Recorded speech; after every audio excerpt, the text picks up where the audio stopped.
Velkommen til Krimfornemmelser. Sommeren 2014 forsvant Frank André Gundersen plutselig.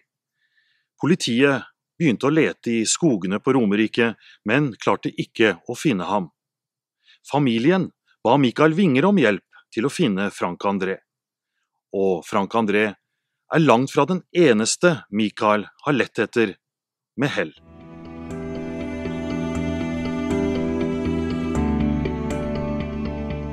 Jeg begynte å jobbe med savnet-saker i 2011, etter at jeg var med og vant Jakten på sjette sans som gikk på TV Norge. Da ble jeg kontaktet av en som heter Torstein Røyne. Han hadde jobbet med et forskningsprosjekt i over 30 år med å prøve å dokumentere klarsynene.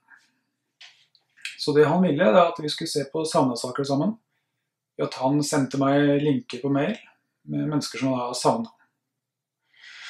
Og da skulle jeg prøve å jobbe med det og sende svar tilbake til han på mailer, så jeg kunne dokumentere det på den måten. Veldig ofte da så kunne vi se at jeg hadde mye rett i det jeg fikk opp, blant annet om personligheter til mennesker og hvordan det kunne være der personen var funnet, hvordan det skulle se ut og sånne ting. Men det var først etter en stund som jeg begynte å bli med ut og leite selv. En av de første sakene det var for å finne Håkon Andersen. Håkon og noen venner dro på en hyttetur i Aremark i desember 2012, da han plutselig forsvant. Etter 4 måneder med søk der politi og Røde Kors hadde gitt opp, kom Rikard i kontakt med klarsynte Mikael Winger. Jeg ble med broren hans, Rikard, ut i skogene i Aremark, og dette er jo både på norsk side og svensk side. De hadde lett i over 4 måneder. Politiet hadde jo gitt opp, og Røde Kors hadde vært der, og nå var det noen frivillige som lette ganske ofte, men jeg fant ikke Håkon.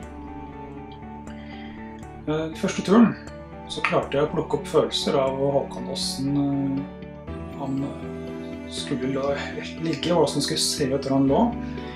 Jeg klarte også flere retninger hvor han skulle være. Vi dro hjem fra den turen, men når jeg kom hjem så valgte jeg å markere på et kart hvor jeg følte Håkon skulle være. Mikael reiste 2 turer til Aremark, og på den andre turen hadde han med seg 2 kameramenn og en forsker. Etter et kort søk fant Mikael en øks som tilhørte den savnede. Rett ved øksen oppdaget han også en avhugget genserarm. Begge disse gjenstandene lå innenfor den gule sirkelen Mikael hadde tegnet på kartet på forhånd. Mikael kontaktet politiet og den savnedes bror Rikard. Kort tid etter ble Håkon funnet, 400 meter fra øksa, rett utenfor sirkelen på kartet.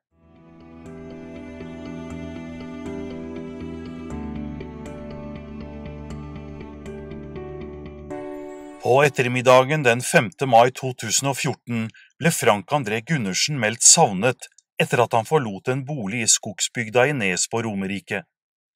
Den siste som så Frank André var fetteren hans, som observerte ham gående nedover Sjøliveien fra boligen han besøkte. 31 år gamle Frank André kom opprinnelig fra Vesterålen og hadde levd et trøblete liv.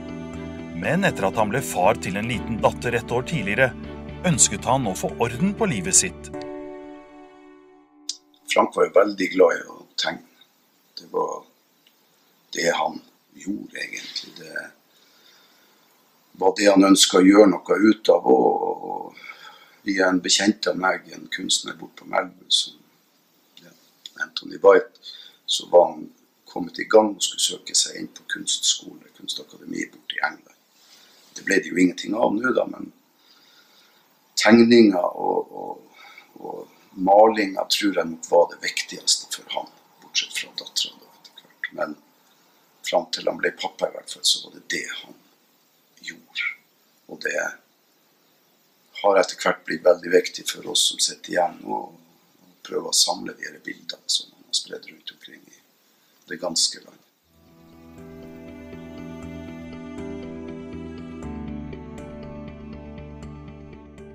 I siste halvdel av april en gang så dro han Frank til Finnmark for å besøke datteren sin og være sammen med henne noen dager før han da dro sørover. Der hadde han jo flere ting han skulle gjennomføre. Han skulle på et par konserter, tror jeg. Og mest av alt så skulle han da på en sånn der Game of Thrones utstilling der hvor målet hans var å sette på tronen. Og det har vi jo sett i ettertid på kamera at det fikk han til. Og så besøkte han da fetteren sin der nede og tilbrakte noe tid sammen med han. I begynnelsen av mai 2014 reiste Frank André fra Vesterålen for å besøke familie i skogsbygda i Nes. Her skal det ha vært litt festing med forskjellige mennesker i tiden før Frank André valgte å legge ut på vandring alene uten mobiltelefon, lommebok og tegneboka han var så avhengig av. Fetteren sier han trodde Frank André kun gikk ut for å lufte seg litt, men han kom aldri tilbake. Familien reagerte fordi han skulle hjem til Vesterålen før 17. mai. Frank skulle komme nordover igjen. Han hadde flybillett nordover, men datoen er usikker på. Meningen var at han skulle feire 17. mai sammen med datteren sin her i Vesterålen. Han kom jo aldri hjem igjen. Han ble meldt savnet da den 10. mai, tror jeg det var. Lørdag der i hvert fall. Av meg, og så vidt jeg vet så ringte også fetteren hans inn den lørdagen der og meldte han sammen. Etter å ha gått her oppe i Vesterålen i ganske mange dager, kanskje uker, og prøvd å få ut letemannskap og prøvd å få politiet til å lete, så dro jeg og bror min da og samboeren hans sørover for å prøve å lete selv i ren fortvilelse. Dagen etter at vi kom dit, eller kanskje 2 dager, jeg husker ikke det nå, så ble det opprettet en drapssak på det her, og søndag til bror min ble siktet i den drapssaken. Det forandret jo ganske mye for oss når vi gikk der nede og skulle lete. Både synet på hva vi kunne risikere å finne, og det ene med det andre. Vi var aldri i tvil i familien om at fetteren hans Frank var uskyldig, men man visste jo ikke hva annet som kunne tilstøtte. Et år tidligere var Rikard Andersen i samme situasjon da broren hans Håkon ble meldt savnet. Rikard Andersen valgte derfor å kontakte familien til den savnede Frank André Gundersen for å høre om de ønsket bistand fra Mikael. Familien ville gjerne ha hjelp, og dermed var søket i gang. Mens jeg satt her i Nord-Norge og prøvde å ringe rundt omkring og legge press på for å få ut letemannskaper, så kom jeg også i kontakt med en journalist fra NRK Østfold, i hvert fall på Østlandet, som ble interessert, og han sa det at han hadde vært borte i en identisk sak for et par år siden, der hvor en person hadde mistet broren sin, og opplevde at politiet ikke ville lete. Der hadde det kommet en klarsynt inn i bildet, navn Mikael Winger, som hadde til slutt funnet broren til han her, Rikard heter han. Han satte meg i kontakt med Rikard, som også satte meg da i kontakt med Mikael Winger. Og på den måten kom Mikael Winger inn i den saken her. Jeg hadde ingen direkte kontakt egentlig med Mikael, før vi kom sørover og møtte han. I dag var det 21. mai, og vi er på vei utover til skogbygda i Nes for å se etter Frank André Gundersen. Han forsvant 5. mai i år, 2014. Han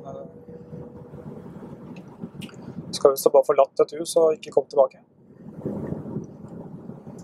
Og det, når jeg ser på bildet av Frank André, så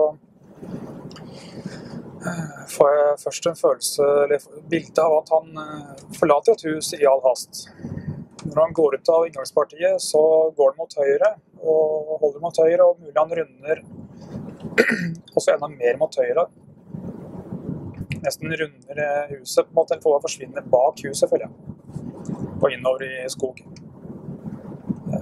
Jeg føler han redd, og han har noe etter seg. Jeg litt usikker på om det 1 eller 2. Og det en litt skråneritt terrenget. Det veldig mye steiner der. Om det steiner som plassert der, om det steiner naturlig som har rast litt. Nederst I denne grøfta, hvis du går inn igjen, der føler jeg det renner enten en bekk eller elv. Så jeg tenker at dette har skjedd til fots fra der han var, så jeg tror ikke det så langt å gå, altså. Så det jeg har lyst til å begynne med, det egentlig starte fra huset, og som jeg kan klare å føle retningen av godt, og eventuelt også gå bare langs elva, hvis det elv der.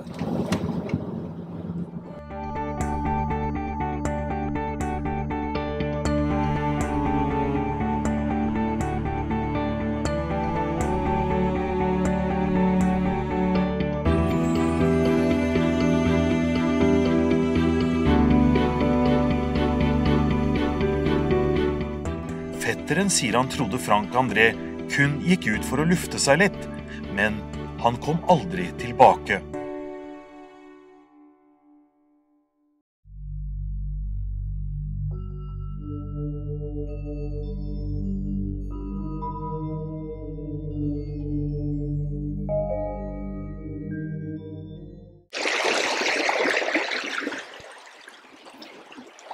Naturen stemmer veldig godt med det jeg har sett. Da. Det skal være bratt skråning, mer nesten stedet som en bekk I den elv. Men jeg må finne de steinene.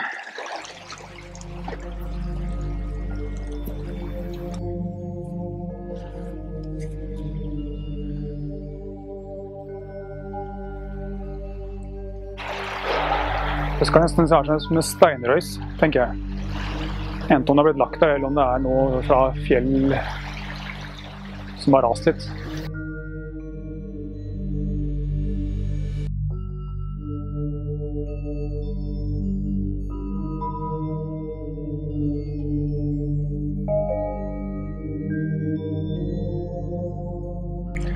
Her det jo flere steiner. En jordekant. Men jeg skulle hørt enda litt mer. Det likt.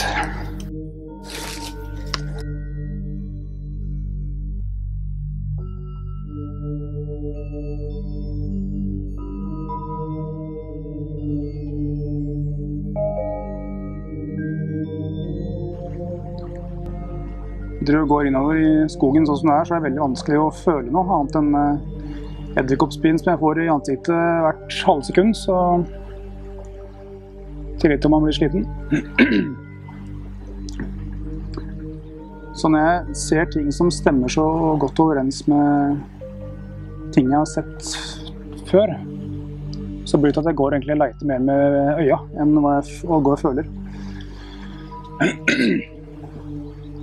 I stedet når vi begynte å nærme oss denne plassen her med bil, så fikk jeg et voldsomt trykk midt I panna.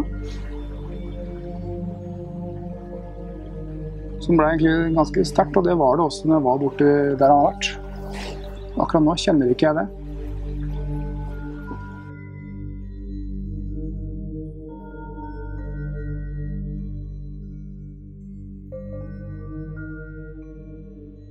Da har vi gått en tur I skogen langs elva, og da jeg må si jeg bare mistet følelsen. Fordi når jeg var nede ved butikken I stad og kjørte mot huset her han forsvant, så kjente jeg følelsen som trykk I panna ble sterkere. Men ved et visst punkt så plutselig ble det svakere når jeg kom til huset. Så da har vi tydelig kjørt forbi det stedet. Og når jeg får hørt meg litt om denne elva som jeg føler, og det viser seg at den går jo på litt sånn stikksakk nedover I naturen her, ned mot butikken. Og så har jeg spurt om det noen plasser hvor det mye stein, kanskje noe steinrøys eller grustak. Og nå jeg på vei til et grustak som skal visst nok ligge rett ved elva, så da får vi se hva som der. Det I hvert fall riktig retning, føler jeg.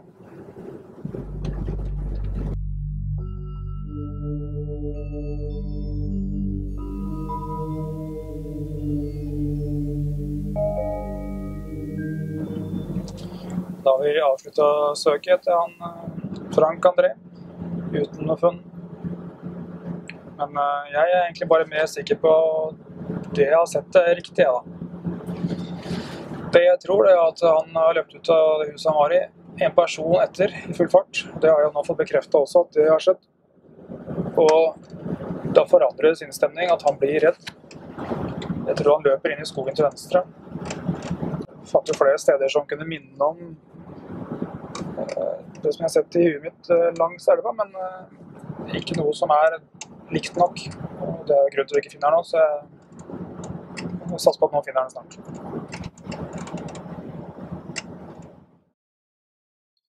Erlend Laubsa hjalp Rikard Andersen med å søke etter broren, og ville også bistå Frank Andrés familie etter å ha opplevd Mikaels evner på nært hold. Erlend hadde med seg sin 14 måneder gamle schæfer. Ja, siste saken så ble jeg kontaktet av broren til han fra Aremark, som fortalte at det skulle jobbes litt oppe i skogbygda, og at Mikael, som hadde bistått i saken i Aremark, skulle være med å påvise noe sted der, og hadde en følelse på hvor personen lå, hvordan det så ut cirka der den lå og sånt. Da syntes jeg det virket veldig spennende, og tenkte at ok, da skal jeg være med opp og gjøre det jeg kan. Og dro jo opp der, ja, jeg møtte vel Mikael, dro hjem til Mikael og hentet han første dagen. Jeg hadde aldri møtt han før, og vi kjørte opp dit. Og jobbet da på baksiden av huset som Sanna var sist sett i. Langs en elv og en bekk og noe greier der.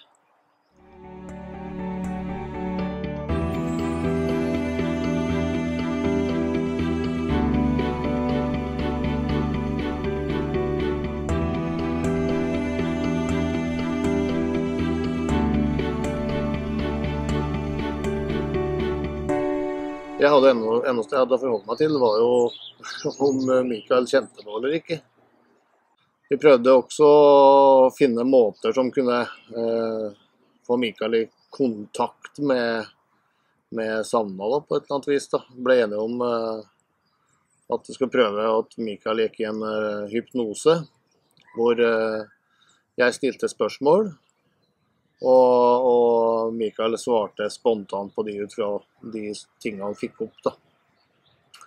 Jeg noterte på et ark og sånne ting, og jeg spurte spørsmål, og beskrivelsen han kom med da var at vedkommende kjørte en grusvei, holde høyre,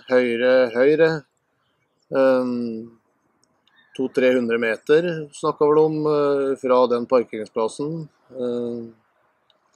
Vedkommende skulle ligge i skråning, nederst i skråning mot en bekk. Og skråningen skulle være veldig steinete, noen store runde og noen kantete steiner. Bekken var vanskelig å si om det var litt større eller litt mindre. Og at det var mye store furutrær der, på begge sider av veien opp og rundt der vedkommende låg.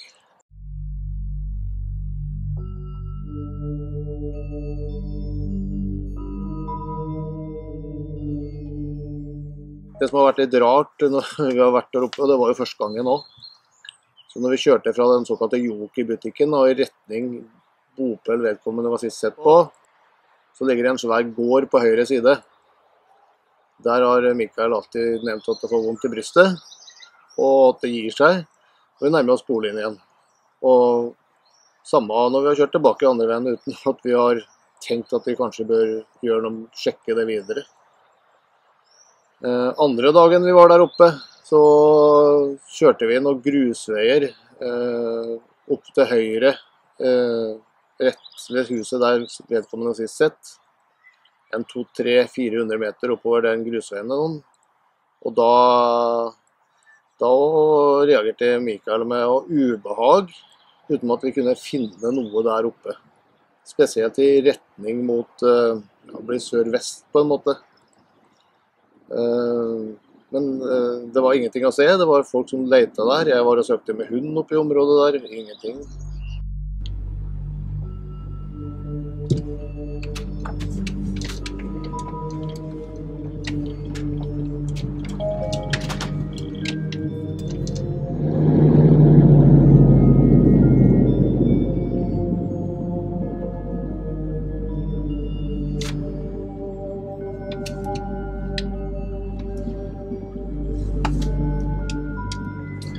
dag det tirsdag 27. mai.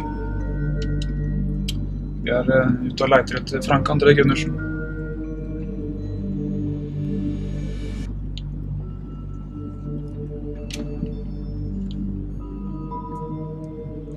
Det så stor energi I huset at det blir sånn dårlig. Jeg kjøper så vanskelig. Så har du klart å rense på utsiden da?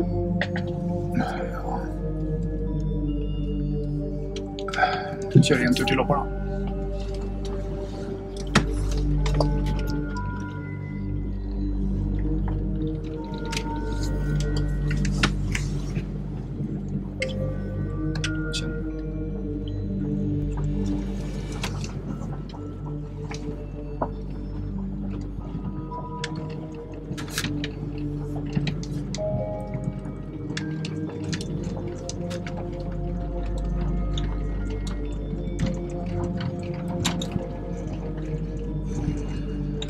Jeg kjenner jeg blir dratt ned I humøret, så det et eller annet som retningen her.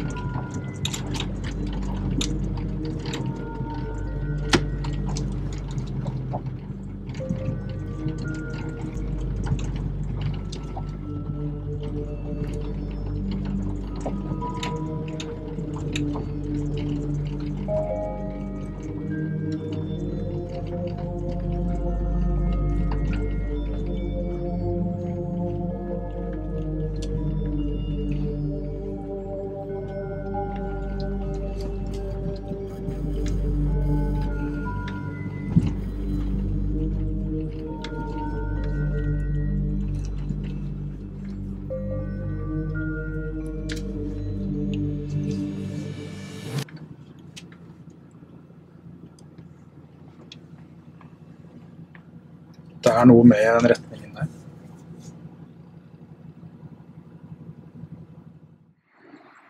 Siste dagen hvor vi var der oppe og leta, så var klokka ganske mange da. Det var jo 7:30-8 på kvelden.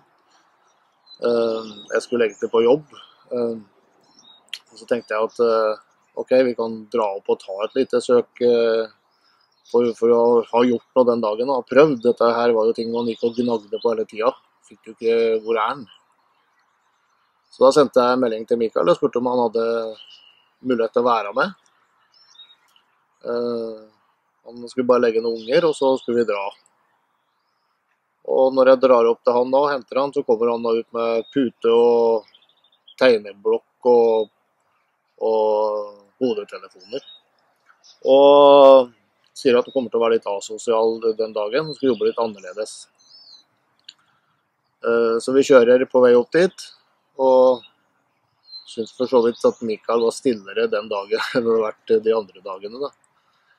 Og kommer opp mot Joker-butikken, og starter på en måte søket der da, hvor jeg skal kjøre rundt på forskjellige grusveier. Mikael sitter med blokk foran seg og noterer tall eller tegn eller koder eller et eller annet som forskjellig avhengig av hvor ubehagelig han føler det da. Og kjører fra Joker-butikken I retning mot den såkalte boligen, og kommer I nærheten av den gården, så kjenner han ubehag. Da jo klokka kanskje nærmere 8:30.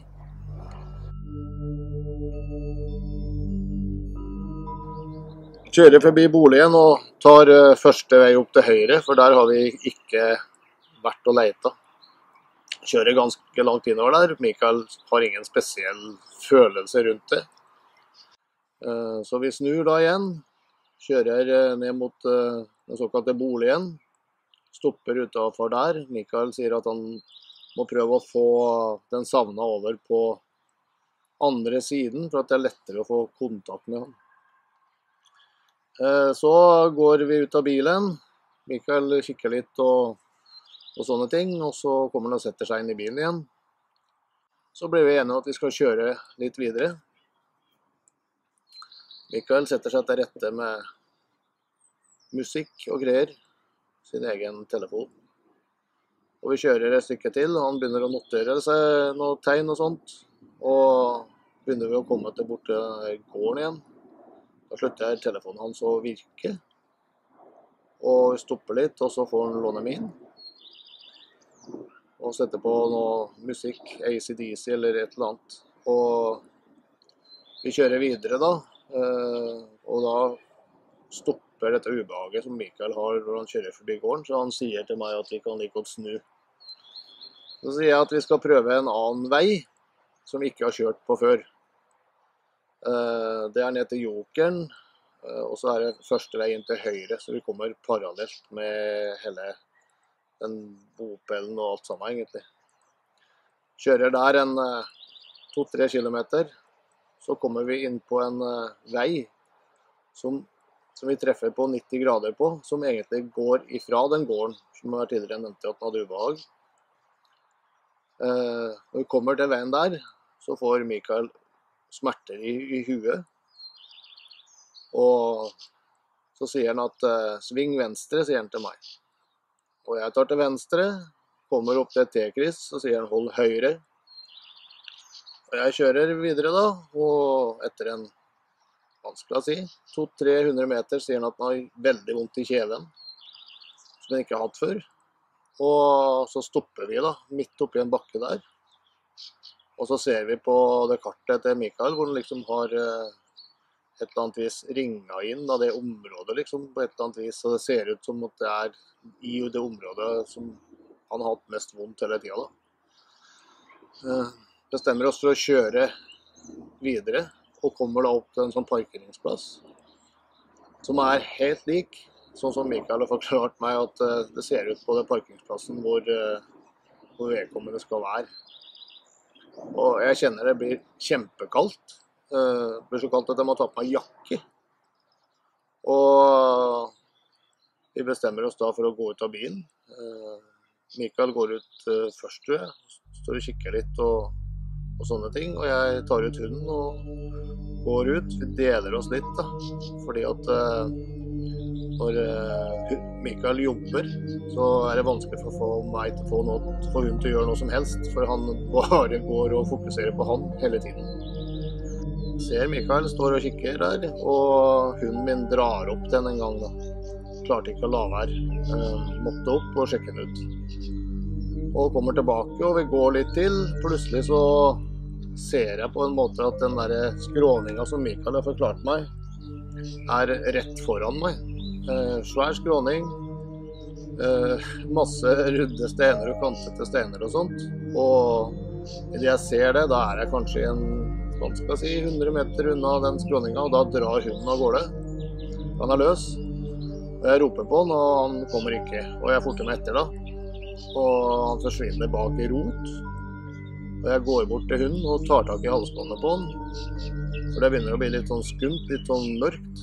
Og ser at det ligger olabuksa sammenkrøllet rett foran hunden da.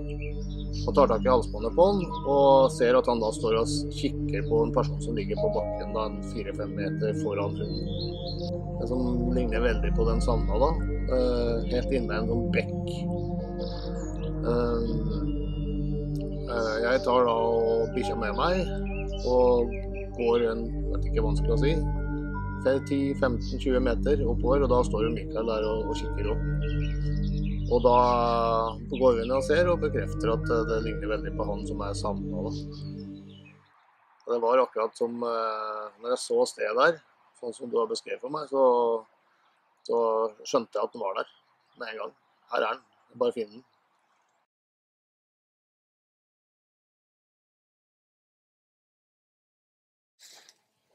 Hallo, det Mikael Winger. Jeg driver og hjelper til å prøve å finne han der Frank André Gundersen, som borte oppe i Nes. Og vi har funnet den. Den kvelden da Frank ble funnet, så visste jeg det egentlig før jeg fikk det helt klart. Vi hadde vært ute og lete, vi kjørte, vi så at Mikael og Erlend var ute, de og Jeg hadde en bil som jeg kjørte alene I, så jeg kjørte litt bak de andre.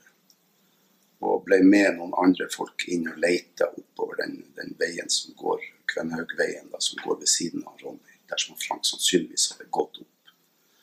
Når vi forlot der, så ble vi enige om at vi skulle bare dra hjem. Og det gjorde jeg på veien hjem, så jeg den svarte Volvoen, eller I hvert fall mørk Volvoen til Erlend sto I krysset oppover mot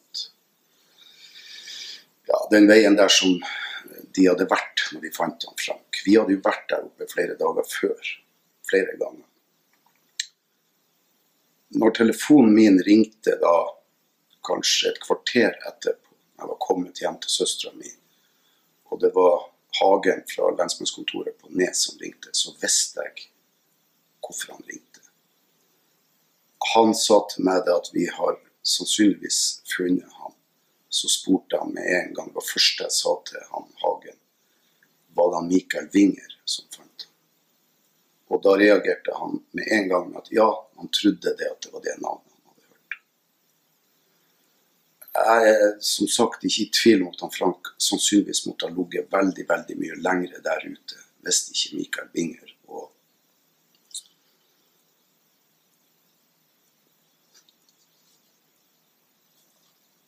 hvis ikke de hadde vært der og funnet han.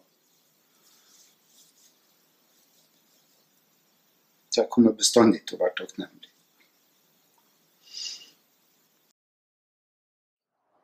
Jeg hadde aldri funnet det stedet, for det lå sånn til I forhold til boligen at jeg hadde nok sannsynligvis letet I en helt annen retning. Jeg ville nok ha letet mer forbi huset og mer til høyre. Jeg ville nok ha holdt på mer opp I skogen der, for det hadde vært mer sannsynlig.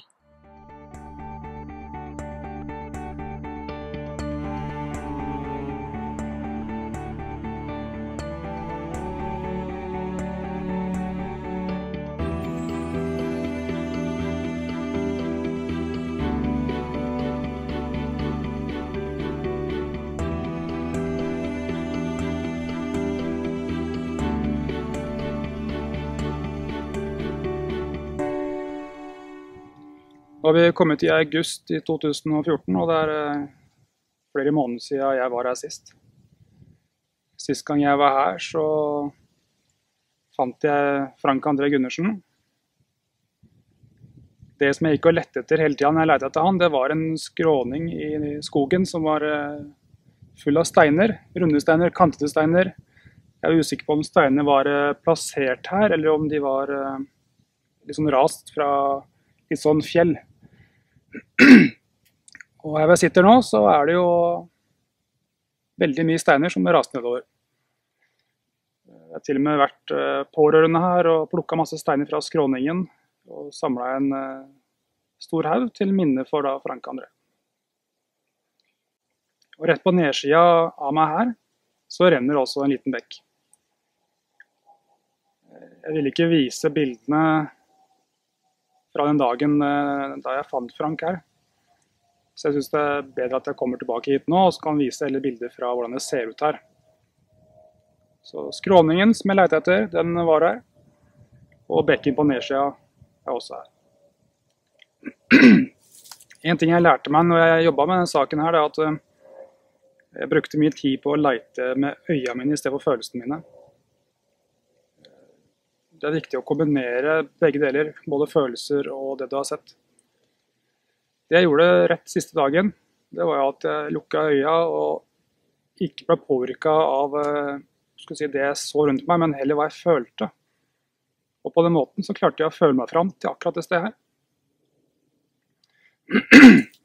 Jeg satt og tegnet I bilen. Jeg skrev tall, ettersom vi kjørte bil. Alt fra 0 til 2. Og jo sterkere følelse fikk I kroppen, jo høyere ble tallet. Så rett nedover her, et godt stykke, så det jo den gården som jeg hele tiden kjente en energi. Og hvis vi går rett over toppen her og innover, så kommer vi til grusveien som jeg var I en dagen, som jeg stoppet flere ganger ved, og også gikk noen meter inn I skogen, som jeg følte at det var riktig retning.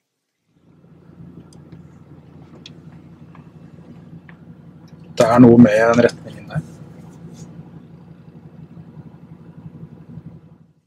Så jeg har lært ganske mye av denne saken her, og heldigvis klarer å hjelpe til å finne den savnede.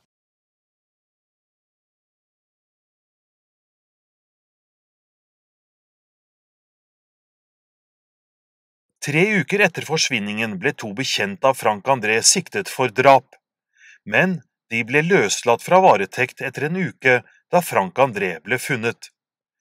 Siktelsen er nå henlagt. Obdusjonsrapporten viser at 31-åringen ikke ble utsatt for noe kriminelt. Trolig døde han av nedkjøling.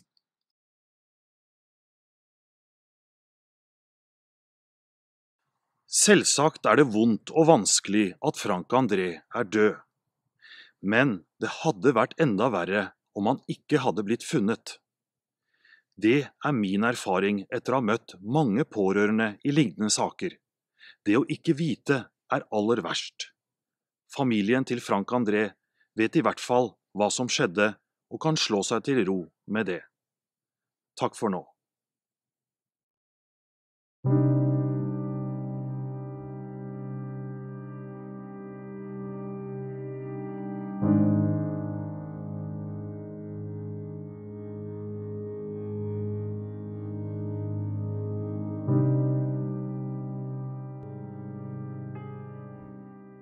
Vil du støtte vårt arbeid med å finne savnede? Meld deg inn i foreningen Søk etter savnet. Send en SMS med kodeordet SAVNET til 26026.